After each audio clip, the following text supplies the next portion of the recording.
दोस्तों एक सिर्फ 14 साल का लड़का जिसका नाम मोहित था, वह अपने इलाके के एक पुलिस थाने में जाकर पुलिस दरोगा से यह कहता है कि साहब जी, मैंने अपने गांव के सरपंच के बेटे का खून कर दिया है और मैंने गांव के सरपंच बेटे के लगातार 3 गोली मारी है।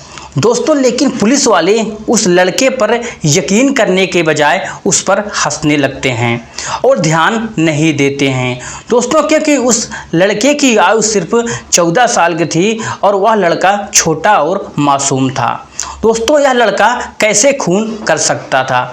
दोस्तों इस तरह से थाने के सारे पुलिस वाले उस पर हंसने लगते हैं।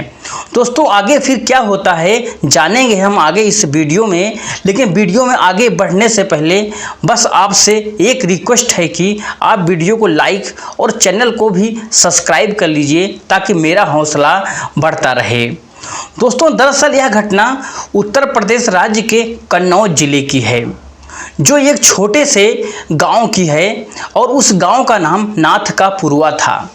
दोस्तों गांव नाथ का पुरवा में चंद्रशेखर नाम का एक आदमी रहता था दोस्तों, जिसके पास 2 बच्चे थे और एक बच्चे का नाम मोहित और जिसकी उम्र लगभग 14 साल की थी।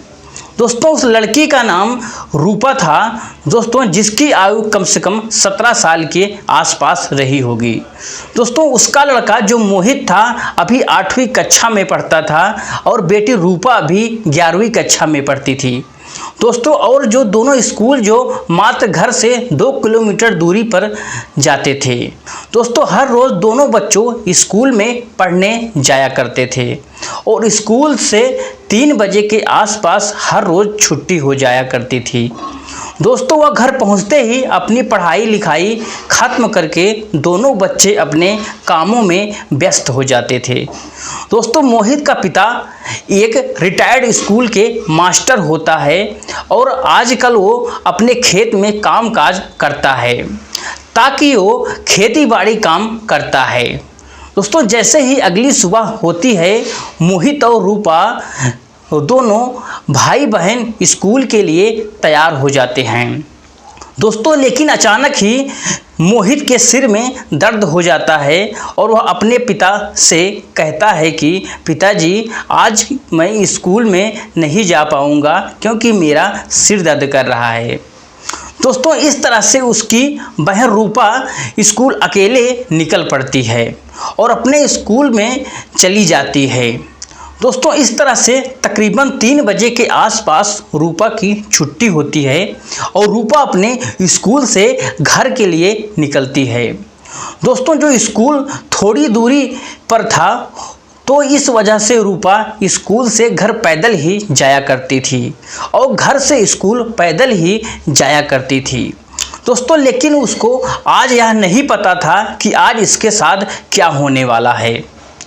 जैसे ही रूपा आधा सफ़र तय कर लेती है तो पीछे से एक गाड़ी की आवाज़ आती है और वह पीछे मुड़कर देखती है तो उसे नाथ का पुरवा के गांव के सरपंच दिनेश ठाकुर का लड़का मोनू अपनी मोटरसाइकिल पर बैठा हुआ है और उसको आवाज़ लगा रहा है, कह रहा है, रूपा मैं तुम्हें घर छोड़ देता हूँ, तुम बाइक पर बैठ जाओ।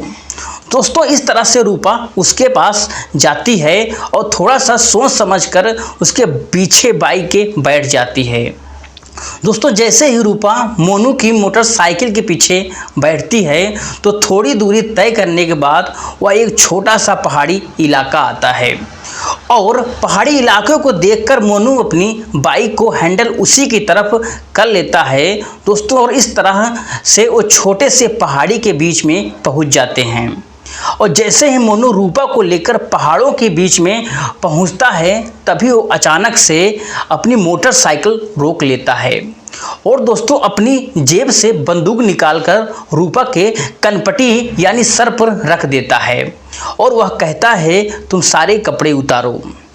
दोस्तों इस तरह से डरी हुई रूपा दोस्तों अपने सारे कपड़े धीरे धीरे उतारने लगती है और इस तरह से मोनू रूपा को डरा धमका कर उसके साथ बलात्कार करने में कामयाब हो जाता है।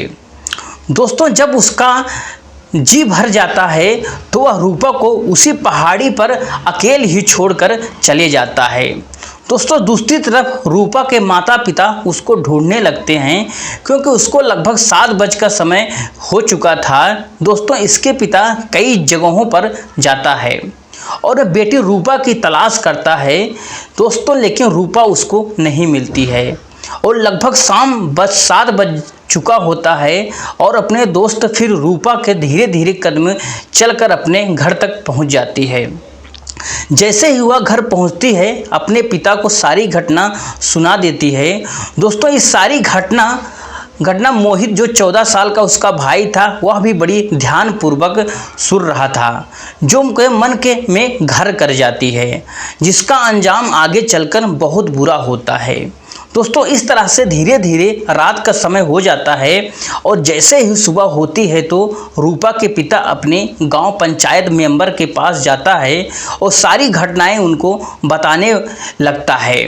दोस्तों इस तरह से लगभग 12 बजे के आसपास पंचायत बिठाई जाती है और वहां पर दिनेश ठाकुर के लड़के मोनू को भी बुलाया जाता है। दोस्तों जो लड़की का बलात्कार किया करता है। दोस्तों इस तरह से पूरी पंचायत दोनों पक्षों की बातें ध्यान से सुनती है और दोस्तों रूपा का पक्ष भी रखा जाता है और मोनू भी अपनी बातें बताता है। दोस्तों लेकिन मोनू का एक झूठ बोलता है और वो कहता है पूरी पंचायत को कि मैं यहाँ इस गांव में कल था ही नहीं, मैं तो किसी कामवश अपने गांव से बाहर गया हुआ था। दोस्तों इस तरह से पूरी पंचायत मोनू का ही पक्ष लेती है, लेकिन दोस्तों क्योंकि मोनू एक बिगड़े और सरपंच का लड़का था, दोस्तों इस तरह से यानी फैसला उसी के पक्ष में चला जाता है। जैसे पूरी पंचायत एक नतीजे पर पहुंचती है तो नतीजा यह निकल जाता है कि मोनू वहां पर सच बोल रहा है और रूपा झूठ आरोप लगा रही है। दोस्तों आखिरकार पंचायत मोनू के पक्ष में ही चली जाती है और मोनू का पक्ष लेते हुए पंचायत को वहीं पर ख़त्म कर दिया जाता है। दोस्तों लेकिन रूपा के पिता वहां पर ठहरने वाला नहीं था और जैसे ही वह पुलिस स्टेशन में जाकर इस पूरे घटनाक्रम को सुनाता है तो दोस्तों वहां के जो दरोगा होते हैं वो भी दबंग सरपंच के बेटे को सोनू का ही पक्ष लेते हुए कहते हैं कि जब इस बात पर पंचायत बिठाई गई है तो पंचायत ने जो फैसला लिया है वह सही है और सटीक है। दोस्तों फिर रूपा के पिता दरोगा बाबू की बातें सुनकर अपने घर लौट आता है। दोस्तों जैसे ही रूपा के पिता घर लौटता है तो उनका लड़का मोहित पूछता है कि पिताजी वहाँ पर पुलिस स्टेशन पर क्या हुआ। दोस्तों इस तरह से उसके पिता अपने बेटे को कहते हैं कि बेटा यहाँ पर जो अमीर लोग हैं सिर्फ उनकी ही सुनी जाती है और उनकी ही चलती है, गरीब लोगों की पुकार कोई नहीं सुनता है। दोस्तों इस तरह बात से भी मोहित के दिमाग में गहरा असर कर जाती है और जैसे ही वह अगली सुबह होती है तो दोनों बच्चे फिर से स्कूल के लिए तैयार हो जाते हैं और मोहित जैसे ही एक कमरे में जाता है और वहां देखता है कि उसके पिता वहां पर एक कट्टा रखा हुआ है और उसकी गोलियां भी वहीं पर पड़ी हैं। दोस्तों इस तरह से मोहित उस बंदूक को उठा लेता है और उसमें गोलियां भी डाल लेता है और उनको डालकर अपने बैग में रख लेता है। दोस्तों जैसे ही दोनों बच्चे स्कूल के लिए निकलते हैं तो बीच रास्ते में ही जाकर मोहित अपनी बहन रूपा से कहता है कि मेरे सिर में दर्द है इसलिए मैं स्कूल नहीं जाऊंगा, तुम अकेली स्कूल चली जाओ। दोस्तों इस तरह से रूपा अकेली ही स्कूल चली जाती है, लेकिन दोस्तों मोहित अपने घर वापस नहीं लौटता है।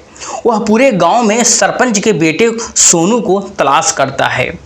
दोस्तों जैसे ही वह लड़का अपने चाचा से पूछता है कि तुमने मोनू को कहीं देखा है, तो दोस्तों उसका चाचा कहता है कि मोनू नहर पर गया हुआ है। दोस्तों इस तरह से मोहित नहर पर ही पहुंच जाता है और वहां पर देखता है कि मोनू नशे में यानी शराब के नशे में धुत है। दोस्तों इस तरह से मोहित मोनू के पास जाता है और मोनू को बहुत ज़्यादा नशा हो जाता है। दोस्तों वह जैसे ही वह नदी के किनारे पर लेटा जाता है, उसी टाइम मोहित अपने पिता की बंदूक निकालता है, उसको 3-4 गोलियां मार देता है और गोलियां मारने के बाद वह पुलिस स्टेशन में पहुंच जाता है। दोस्तों पुलिस स्टेशन में जाकर दरोगा बाबू से कहता है कि मैंने सरपंच के बेटे सोनू को गोली मारकर हत्या कर दी। दोस्तों पुलिस वाले उस बात पर हंसने लगते हैं और उसकी बातों पर कोई यकीन नहीं करते हैं। दोस्तों इस घटना को अभी 40 मिनट का समय हुआ था और सरपंच जैसे ही पुलिस स्टेशन पहुंचता है और वहां पर देखता है कि पहले ही 14 साल का वह लड़का मोहित पहले ही आकर पुलिस स्टेशन में बैठ गया है और पुलिस वालों को उसके सारे बयान भी दे दिए थे, लेकिन पुलिस उस पर हंस रही थी और उस पर यकीन नहीं कर रही थी।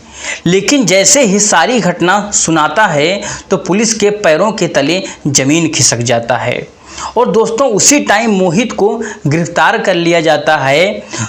और इस तरह से पुलिस जब मोहित को यह पूछती है कि सोनू को क्यों मारा तूने, तो तभी मोहित 14 साल का लड़का मोहित जवाब देता है कि जब आपको सारी घटना का पता है तो आप मुझसे क्यों पूछते हो।